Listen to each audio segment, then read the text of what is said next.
नमस्कार, सत श्री अकाल, राम राम सा, खमा गणी वड़क्कम प्रणाम। आप सभी का ऑल्ट मीट मीडिया में फिर से स्वागत है। हमारे साथ जुड़े हुए मेजर जनरल सुधाकर जी रैपिड फायर राउंड खेलने वाले हैं। तारिक रहमान, खालिदा जिया और जियाउल रहमान के बेटे लौट आए हैं बांग्लादेश एंड यहीं से गर्म होती है वहां की राजनीति। फरवरी में इलेक्शंस अनाउंस्ड हैं, बहुत कुछ चीजें होने वाली हैं, बॉम्ब ब्लास्ट भी हुआ है। उसके अलावा आज बहुत सारी दुनिया के लोगों के लिए क्रिसमस है, पर बांग्लादेश में है क्या? सारे पहलू कवर करेंगे। Sir, a very warm welcome. Tarique Rahman has return to Bangladesh. हो क्या रहा है? यूनिस की क्या प्रिपरेशन है तारिक रहमान की रिसेप्शन के लिए और रिसीव करने के लिए? मतलब आओ भगत करने वाले हैं, फूल वूल की दरिया बिछाने वाले हैं, रेड कारपेट देने वाले हैं, या ढाई ढाई करने वाले हैं? जी, over to you. Gayatri ji, बहुत बहुत धन्यवाद। आपने फिर से आपके चैनल पे मेरे को इनवाइट किया। मेरी क्रिसमस टू एवरीवन। और साथ ही ये भी कह देता हूँ, ये एक एक एक ऐसा अनोखा किस्म की इवेंट अनफोल्ड होते जा रहा है। चाहे आप कितने भी रिसर्च करें, लेकिन आपका एक ही फाइंडिंग, वो उसका निचोड़ यही पाएंगे कि क्या यूनुस तारिक रहमान को इलेक्शन कंटेस्ट करने देगा। उसका सवाल का जो जवाब है, ये आखिरी में देखेंगे। लेकिन चंद एक चीजों को मैं हाईलाइट करना चाहता हूं। तारिक रहमान है कौन, किसका बेटा है, किस परिस्थिति में वो बांग्लादेश से उसको मजबूर किया गया था टू गो ऑन एग्जाइल, किस किस्म की एग्जाइल है। तो सबसे पहले उनके पिताजी जो हैं जिया रहमान, एक मार्शल रूलर थे उस समय। वो कभी इंडिया प्रो इंडिया के स्टांस में नहीं रहे हैं, हमेशा एंटी इंडिया स्टांस रहा है। उनके जो बीवी है, जो खालिदा जिया, कभी भी not even once pro India का उनका कोई एटीट्यूड रहा नहीं, ना कोई स्टांस रहा है। वो एंटी इंडिया हमेशा रहे हैं। और 2004 की तरफ अगर ध्यान ले जाते हैं, 2004 में ऐसा एक घटना हुई थी जब शेख हसीना, एक पॉलिटिकल लीडर, उनके ऊपर ग्रेनेड अटैक किया गया था। वो ग्रेनेड अटैक में वो जान जान बचे थे उस समय। और जब गहराई में इन्वेस्टिगेशन हुआ, देखा गया कि सिर्फ इनका हाथ नहीं था, बल्कि लोग कहते हैं और ओपन सोर्सेस से ये साबित होता है, ना केवल ये डायरेक्टर थे बल्कि एक्टर होने का काफी गुंजाइश रहता है। और साथ ही बहुत सारे पहलू उभर के आए थे कि एक्सटोर्शन की बात था उस समय, हथियार, इलीगल हथियार का जो ट्रांसपोर्टेशन और इंडक्शन इनटू बांग्लादेश, इसके ऊपर भी एलिगेशन था। और साथ ही पॉलिटिकल जो उनका जो जो एक्शन वो ले रहे थे, ये काफी एग्रेसिव और बिलीजरेंट, यानी कि शेख हसीना के खिलाफ जो मोबिलाइज किए थे पब्लिक, उस समय बहुत ही खतरनाक स्टेज पे आ गया था। तो ऐसा परिस्थिति में नंबर वन चार्ज मैंने जो उनके। सुना था इन्होंने कहीं पे बॉम्ब ब्लास्ट भी कराया था 2004 में, जहाँ पे शेख हसीना के बहुत करीबी लोग भी मारे गए थे।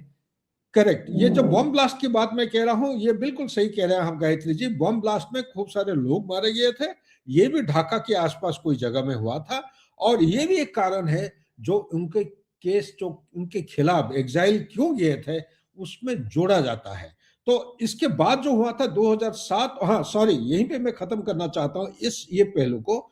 2004 को जो ग्रेनेड अटैक, जो बॉम्ब ब्लास्ट और हथियारों की जो इलीगल ट्रांसपोर्टेशन या इलीगल इन्फिल्ट्रेशन ऑफ हथियार के चार्ज, काफी सारे पैसे को एम्बेजलमेंट करना या उसको एक्सटोर्शन पे आदाय करना, ये बहुत सारे उनके चार्जेस उनके खिलाफ हुआ था। उनको लाइफ इम्प्रिजनमेंट मिला था। तो एक तो ये हो गया पहलू। नंबर दो, 2007 और 8 को तीन मेन चीजें थे। तीन मेन चीजों के आधार पर उनको अगेन इसी तरह उनको पकड़ा गया था। नंबर एक था corruption charges. So anti corruption का जो लॉ उस समय लागू था, उन्होंने एक पकड़े थे, बहुत सीरियस चार्जेस था करप्शन के बारे में। दूसरा था कि एक्सटोर्शन, ये पैसा अदा करते थे लोगों से अनऑफिशियली। इतना किस्म की, कभी कभी लोग सुन के हैरान होते थे, ये पैसा कहाँ से ला रहे हैं, कैसे अदा कर रहे हैं। और ये एक्सटोर्शन काफी सीमा के बाहर चला गया था। और तीसरा चीज जो था, ये अपना जिस स्थिति में थे उसका बियॉन्ड दैट लेवल, ये पावर को मिसयूज करना, ये पकड़े गए थे। तो इन्हीं सारे चीजों की वजह से उनको परमिशन मिला था यूके में मेडिकल ग्राउंड पे जाने के लिए, और एज अ पॉलिटिकल एग्जाइल। तो तब से 2007-8 के बाद से लेके अभी ये जो 17 ईयर्स है, आप सबको मालूम है बांग्लादेश का क्या क्या घटनाएं किए किए हुए हैं।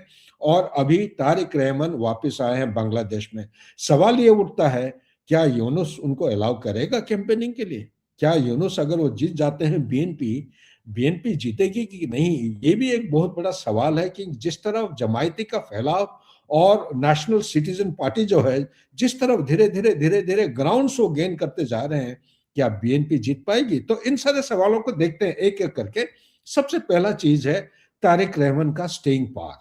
इसके बारे में थोड़ा सा विश्लेषण करते हैं क्योंकि ये बड़ा मजेदार है। अब मजेदार चीज क्या है कि तारिक रहमान का आना इधर बांग्लादेश के अंदर, ये एक ऐसा इवेंट हुआ है जो यूनुस बिल्कुल पसंद नहीं करते हैं, क्योंकि यूनुस को इलेक्शन करना नहीं है, इलेक्शन को डिफर करना चाहते हैं, लंबा खींचना चाहते हैं, ताकि ये एक क्लरिक जैसे होता है ईरान में, एक सुप्रीम लीडर की तरह वो निकल आए उधर से, और शरिया लॉ को वो प्रैक्टिस करना चाहते हैं। नंबर दो, तारिक रहमान को तो फिर उसका क्या सिचुएशन, क्या हालत होगा, क्या अगर वो नहीं चाहते हैं, क्या उसको मार देंगे या कोई डिजाइन उनका कोई चला है? मेरे विचार, मेरे पास जो ठोस खबर आए हैं उसके मुताबिक वो plans are in place, everything is happening to a design.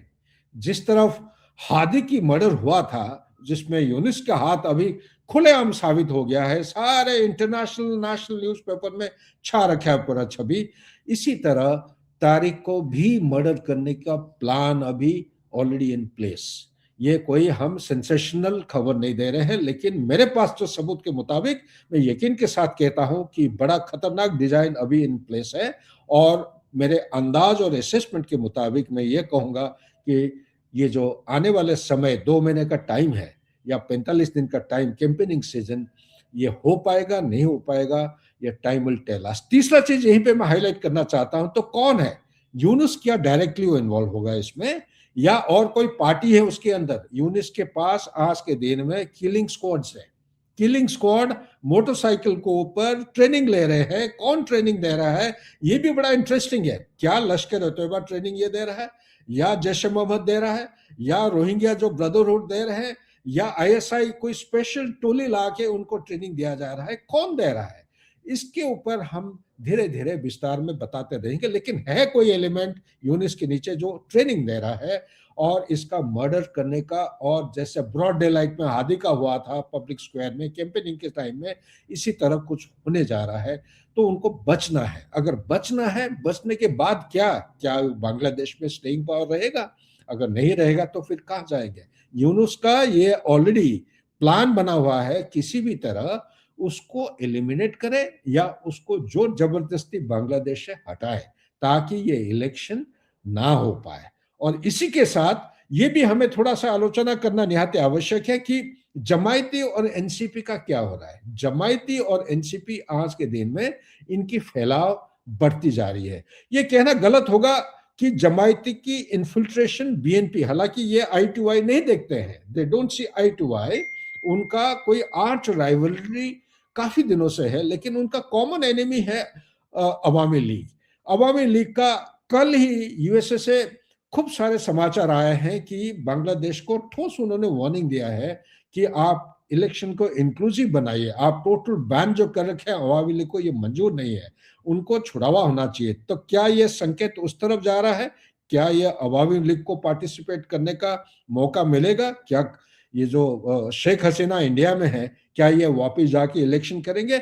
ये सारे चीजों का सिर्फ एक ही निचोड़ उभर के आता है कि अमेरिका का जो हाथ हो या ना हो, इनका वो दर्शाना चाहते हैं कि ये इंक्लूसिव इलेक्शन होना चाहिए। मेरे विचार के मुताबिक ये सर मुझे मेरे नहीं को लग रहा कि अवामी लीग को वो अलाउ करेंगे, मुझे नहीं लग रहा, ये सिर्फ दिखावा है। अगर है तो बहुत बढ़िया, इट्स अ वेलकम डेवलपमेंट। हाँ गायत्री जी, आप कुछ कहना चाह रहे थे? सर मुझे लगता है कि अगर नहीं भी मरवाया, जैसे आप बोल रहे हैं killing squad, by the way जो एनसीपी के नेता मारे गए थे उनको मारने वाली एक महिला किलर है बांग्लादेश में। Even women are Hadi being के बाद, यूज्ड। हाँ जी, हादी हादी के के बाद बाद जो एनसीपी लीडर, या नेशनल पार्टी का जो बंदा मारा गया था, कहा जा रहा है उसको एक महिला से मरवाया गया था। Now this is getting interesting. Interesting बात सर ये भी है कि तारिक रहमान को अगर नहीं भी मरवाते हैं यूनुस, बिकॉज जिस तरीके से किलिंग्स बांग्लादेश में हो रही हैं, अननोन गनमैन का नाम लेकर, भारत को बदनाम कर कर, भारत के अगेंस्ट में सेंटिमेंट्स रेज कर कर, वो अपने ही मतलब वहां के पॉलिटिशियंस को सफाया कर रहे हैं, सो दैट उनके अलावा कोई बचे नहीं है एंड वो बांग्लादेश की सर्वे सर्वा बने रहे। अगर नहीं भी मरवाते हैं तारिक रहमान को, फॉर इंस्टेंस, ये भी तो पॉसिबल है कि सिचुएशन ऐसी क्रिएट कर दें कि Tarique Rahman has to leave. वो वहां पे रह ही ना पाए या इनकी मसल फ्लेक्सिंग में रहे। Coming to Tarique Rahman character himself, Tarique Rahman दूध के धुले में नहीं है। He is also been an anti India force the whole time. He is absolutely, also I totally, this a great point. Can be Gayatri ji, ये बहुत बढ़िया। या कि न्यूट्रल होने की बजाय, because he is coming from London, and London में किस तरीके की फोर्सेस बैठती हैं वो बताने की जरूरत नहीं है, हमारे सारे व्यूअर्स जानते हैं। पाकिस्तान और भारत की जो क्रिएशन है वो लंदन में ही बैठ के हुई थी, अंग्रेजों ने ही की थी। So we keep fighting all our life till our existence, so that वो मजे मारते रहे। That is been their plan. So is it not possible कि ब्रिटिश इंटेलिजेंस ने या फिर सीआईए ने उनको ऑलरेडी कॉम्प्रोमाइज किया हो? Tarique Rahman is not a very good news to Bharat. The only good news to Bharat will be sir कि वहां पे इलेक्शंस हो जाए और एक स्टेबल डेमोक्रेटिक गवर्नमेंट आकर बैठे जो उनकी जनता को खुश रखे और उनके हिसाब से उनको काम करे। शेख हसीना और उनके बेटे काफी हद तक फिर भी सर, फिर भी प्रो भारत थे जी सर। आपकी बात बिल्कुल सही है। मुझे चाहे तारिक रहमान हो या एनसीपी हो या जमायती हो, मुझे नहीं लग रहा है आने वाले समय में एक स्टेबल बांग्लादेश देखने में मिलेगा, या यूनुस हो। ये इंस्टेबिलिटी चलती रहेगी। ये पाकिस्तान का नहीं, इसमें पाकिस्तान के साथ चाइना और यूएसए ये जुड़े हुए हैं। इनका वो चाहते हैं कि ये ईस्टर्न फ्लैंक से इस तरफ हरकत करें और एक्शन करते रहें, ताकि हिंदुस्तान का जो इकोनॉमी है वो धीरे धीरे उसको, they want to actually kill India with thousand नहीं, ट्रिलियन। Thousand exactly. कट्स तो पुराना ये हो गया, अभी ट्रिलियन कट्स के साथ बेसिकली उनका टारगेट है तीन चीजों का। नंबर एक, हिंदुस्तान का जो पॉलिटिकल स्टेबिलिटी है, ये किसी भी तरह उसको वो डिस्टेबलाइज करना चाहते हैं।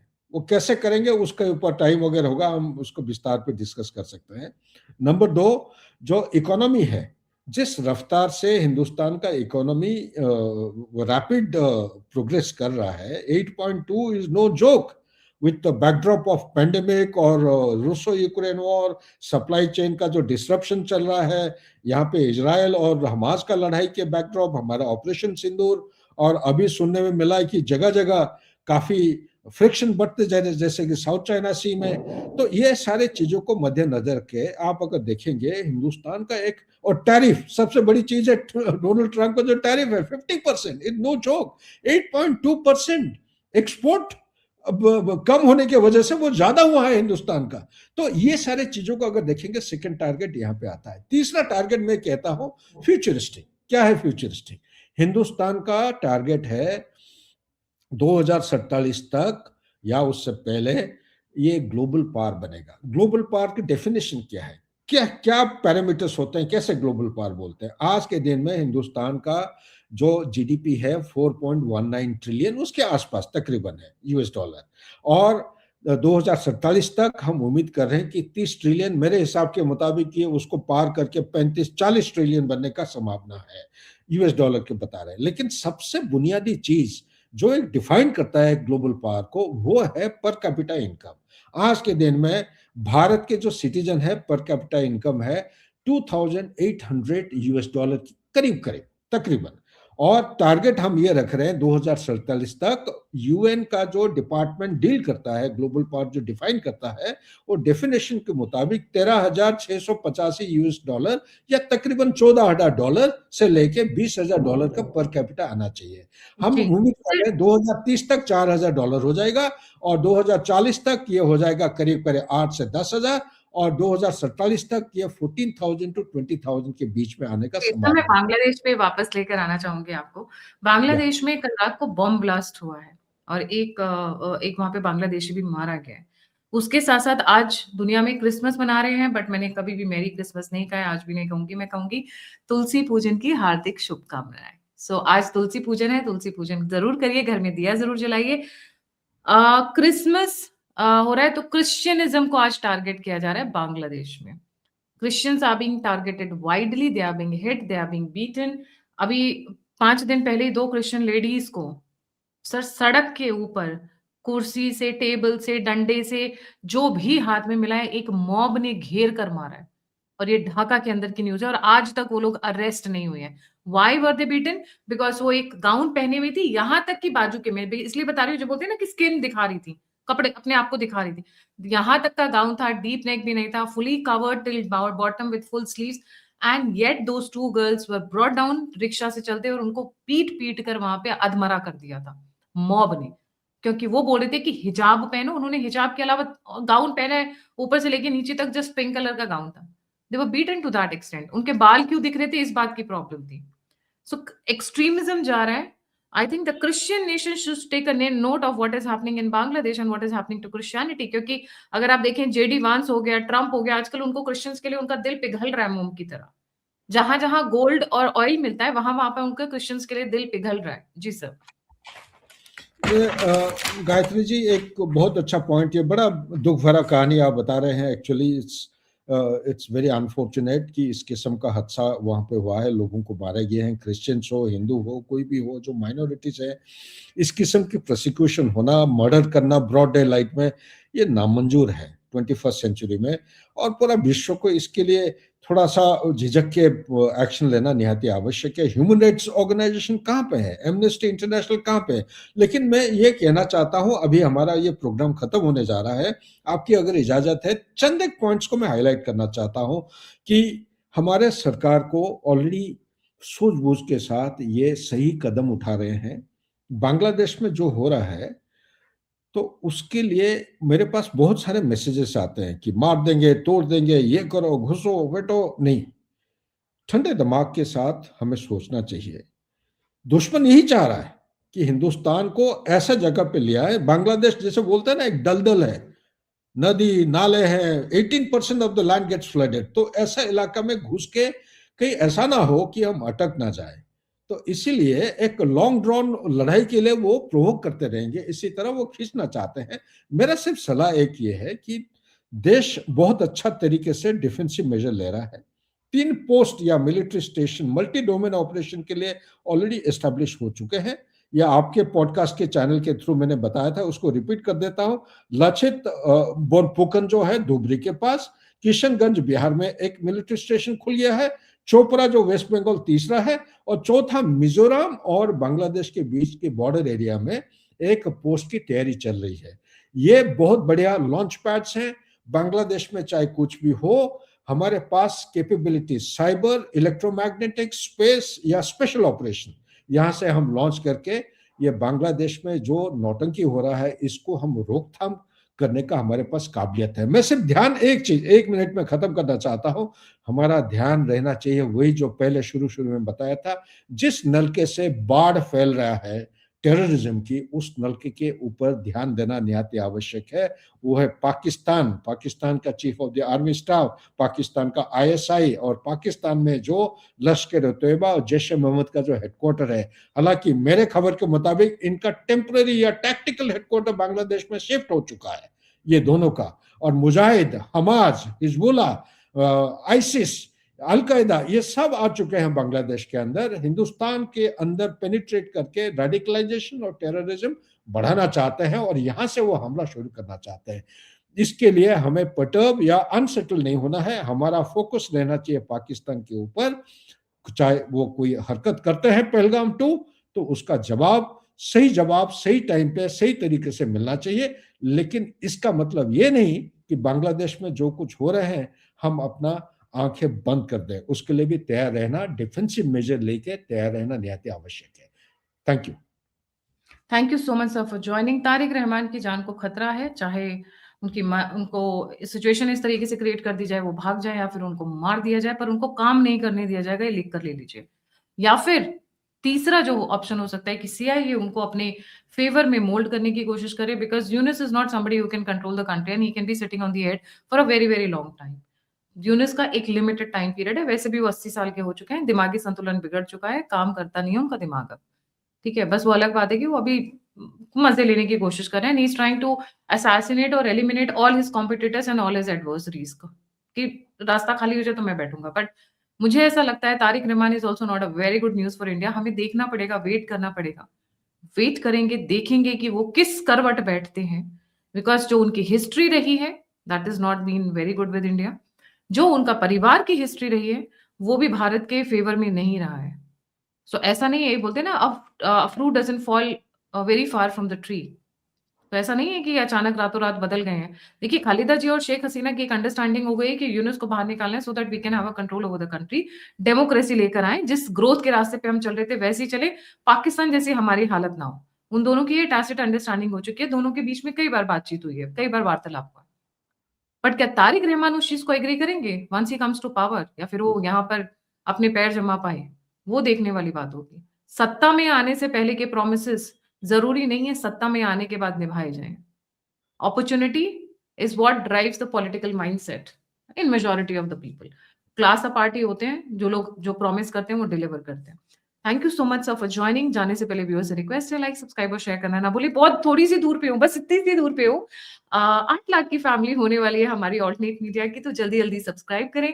अपने परिवारजनों से, अपने जान-पहचान वालों से, फैमिली से, रिलेटिव से, सभी से सब्सक्राइब कराएँ, लाइक, शेयर ज़रूर करें। और अगर आप मेरी मदद करना चाहते हैं तो प्लीज़ आगे आइए, आप मदद करें। आप मुझे कंट्रीब्यूट डोनेट कर सकते हैं दिए हुए उस पे नंबर्स पे और यूपीआई पे। और अगर आप मुझे फीडबैक देना चाहते हैं, तो सभी लिंक्स डिस्क्रिप्शन बॉक्स में। इसी के साथ जय हिंद, जय श्री राम, हर हर महादेव। Thank you.